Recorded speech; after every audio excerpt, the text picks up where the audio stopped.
Party endorse him. Muhammadu Buhari should endorse Peter Obi. That is what we hope for. Buhari endorse Peter Obi now. Dear President Muhammadu Buhari, I hope this mail finds you in good spirit. I must not fail to thank you once again for helping to deepen our democracy by leading the change movement that saw an opposition party captured power at the center for the first time in Nigeria history. We did so at the time when the then ruling People's Democratic Party (PDP) had boasted that it would rule for unbroken 60 years whether the people liked it or not. We were able to make such a defining history because of your Austria and the incredible degree and pedigree. We believe the history had placed you in a position to become the greatest African leader ever. Unfortunately, fellow Nigerians, including your very self, have found out the hard way, and various setbacks from old age or ill health is not a recipe for effective leadership. Make no mistake, one must not mock old age or ill health, as these conditions are in most cases beyond human control. Moreover, my wonderful people, our basic norms detect that we saw or show empty or sympathy for the adversities of others. Yet, it is a gross disservice to humankind, to politicians who are challenged by either old age or ill health to followingly unknowingly offer themselves for positions where such infirmities can hinder their performance. The significance of physical fitness in leadership explains why candidates seeking power in advanced democracies or undergo vigorous health, security, and scrutiny before voters can take them seriously. Mr. President, you are a living witness. You have not hidden the fact that the challenges associated with old age do not argue well with the demands of your office. It is not surprising, meanwhile, that you have not been able to perform to the best of your abilities. To make matters worse, the national leader of our dear party, Bola Ahmed Tinubu, the master strategist who was supposed to serve as a stabilizing force, is facing from a similar sad fate. His predicament is even worse. Within the past 7 years, he has dismissed in foreign hospital more than you have done. Needless to mention that his recent public outings do not portray a man who is physically and mentally fit for any serious party leadership. The cumulative effect in that things have truly fallen apart in our party as well as Nigeria in general. Today, the level of corruption which you had declared would kill Nigeria unless Nigeria kills it is now unfathomed and unfathomable.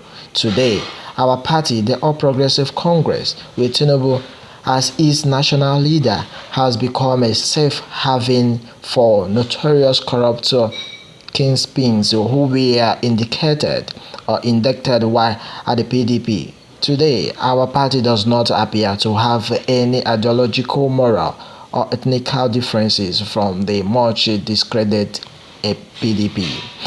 The most shameless yet is that the APC has nominated the same Tinubu as its presidential candidate for the upcoming PDP and the 2023 elections. The implication is that corruption has been embraced as a way of life under your very own regime. Common sense indicates or detects that if Tinubu is to prevail, but may God forbid, you would be handing over to a politician who is not only challenged by the stark fatalities of poor health and old age, but also someone who is widely denied for being one of the most cancerous poster character for corruption in Africa. Mr. President, if Tinubu prevails, you will go down in history as the most shameless political hypocrisy ever. It is necessary to remark here that I do not discount the contributions of Tinubu in Nigeria history. Eloquentized him in 2017 peace. I pity Tinubu. I did not hesitate to write that if dynamic opposition is the live wire of democracy, it is very fitting then to make or name him the serious and savior of Nigeria's current democratic journey. Tinubu, more than any other Nigerians, matured and sustained the position moved that removed the People's Democratic Party from power. Meanwhile, as someone who has professed political leadership for decades in many advanced democracies, I definitely know the differences between the polities or the qualities of a political strategist and the qualities of a president of our country. I must also admit that Tinubu would not have been a candidate you would wish as a successor.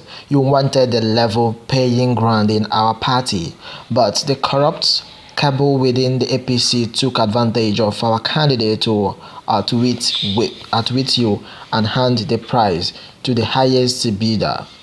Take, for instance, Tinubu's presidential campaign council, where he shook to wings you to become his chairman, took or look at the kind of pre-cycled corrupt characters we are in.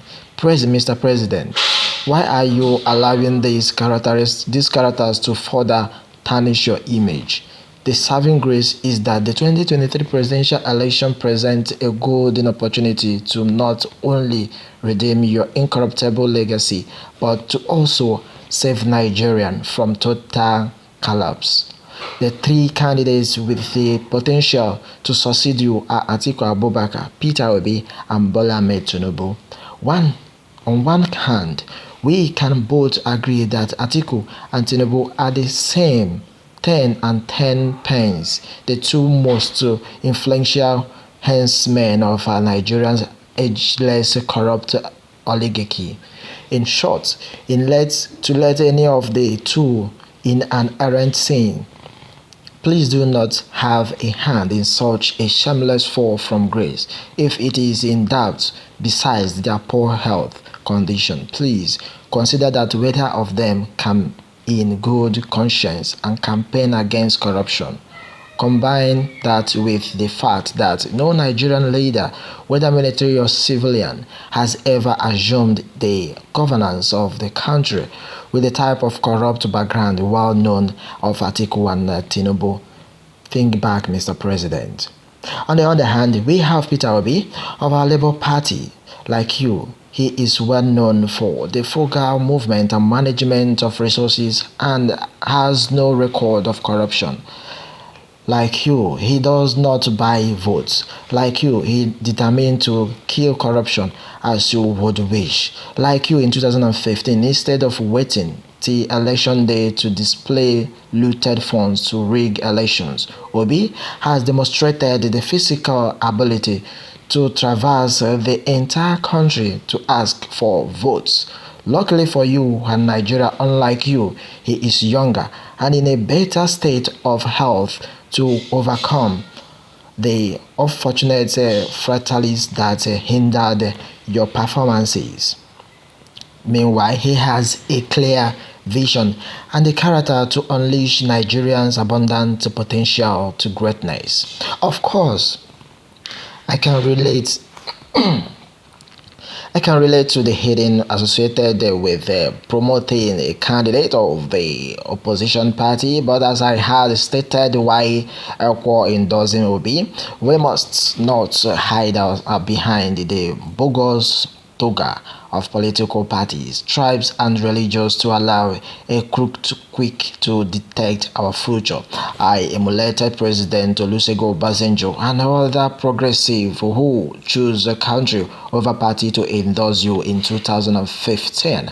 I took a page from Collins Powell, an eminent African patriot and lifelong member of the Republican Party who crossed party line is to endorse Barack Obama of the Democratic Party in 2008.